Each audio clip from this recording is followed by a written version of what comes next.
Hi friends, ஒரு நாளைக்கு முன்னாடி குப்பை தட்ட போகக்கூடிய டைம் நான் ரோஸ் செடி கிடச்சிச்சின்னு சொல்லிட்டு வீடியோ போட்டிருந்தேன் பார்த்தீங்களா? அந்த செடியை நடுற வீடியோ தான் இதுங்க. அந்த பெரிய ரோஸ் செடியை எடுத்துகிட்டு வந்தப்போ அது ஒடிஞ்சு போய் இருந்துச்சுங்க. சரி, அதை ரெண்டாக வெட்டி நட்டுறலான்னு சொல்லிட்டு ரெண்டாக வெட்டிட்டேன்.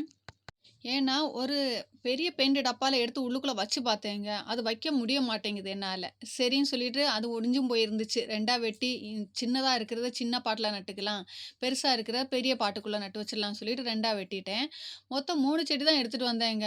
நான் நட்டது இப்ப 5 செடியா நட்டு வச்சிருக்கேன். ஏன்னா, அந்த தொட்டிக்குள்ள எனக்கு அந்த பெயிண்ட் டப்பாக்குள்ள அது இறக்க முடியல, பெருசா இருக்கிறதுனால.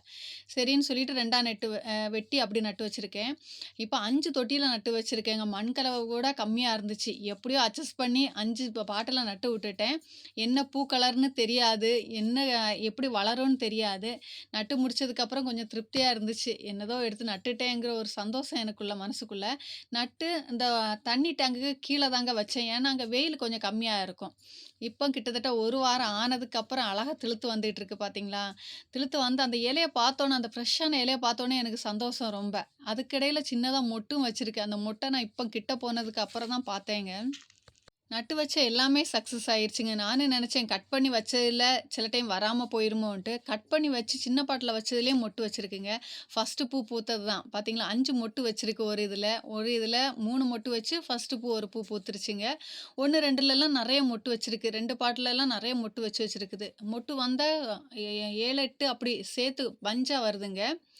இது மினியேச்சர் வெரைட்டிய சேர்ந்ததுன்னு நெனைக்கிறேன். பூத்ததுக்கு அப்புறம் தான் எனக்கு தெரிஞ்சுச்சு. சின்ன சின்ன பூவா பூக்குது. ஆனா ஒண்ணுங்க, இந்த ரோஸ் செடி என்கிட்ட இருக்குது. இந்த கலர்ல என்கிட்ட இருக்குது. ஆனா வந்ததும் அதே கலர்ல தான் வந்துச்சு. பரவாயில்ல. மொட்டு அழகா நெறைய கொத்தா வச்சுக்கிட்டு நெறைய பூ பூக்குது. வச்ச எல்லா ரோஸ் செடியும் சக்ஸஸ் தாங்க. எதுவும் ஆகல. லைட்டா கரிஞ்ச மாதிரி இருந்துச்சு ஒரு சைடு. ஆனா ஒரு சைட்லேருந்து திளில் எடுத்து வந்துட்டு இருக்குங்க. பார்த்தீங்களா? இந்த சைடு கரிஞ்ச மாதிரி ஆயிருச்சு. என்னடா கரிஞ்சிருச்சேன்னு நெனச்சா, ஒரு சைடு நல்லா திளுத்து வந்துட்டு இருக்குதுங்க. ஆ ரொம்ப சந்தோஷங்க. ஏன்னா, ஒரு செடிய நம்ம குப்பையிலேருந்து எடுத்துட்டு வந்து நான் உயிர் குடுத்து அதுலேருந்து பூவ பார்த்துட்டேங்கிற எனக்கு ஒரு சந்தோஷம். அப்படி நெறைய எனக்கு இப்படிதான். தூக்கி போடுற செடிங்கள்ல எனக்கு ஒரு பூவ பார்த்துட்டேன்னா, அது எனக்கு ஒரு ரொம்ப சந்தோஷங்க. பாருங்களேன், இப்ப என்ன அழகா கொத்து கொத்தா பூத்துட்டு இருக்குது. இது இப்ப எடுத்த வீடியோங்க. ஒரு 4 நாளைக்கு முன்னாடி எடுத்த வீடியோ. அழகா கொத்து கொத்தா பூத்துட்டு இருக்குங்க.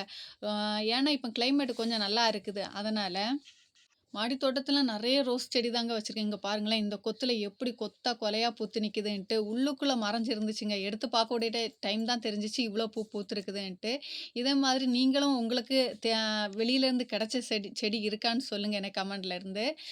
நமக்கு கிடைக்கிற செடியில பூ பார்க்கக்கூடிய டைம் அது எவ்வளோ சந்தோஷம்னு எனக்கு சொல்லுங்க. இந்த வீடியோ பிடிச்சா லைக் பண்ணுங்க, சப்ஸ்கிரைப் பண்ணுங்க. Thank you.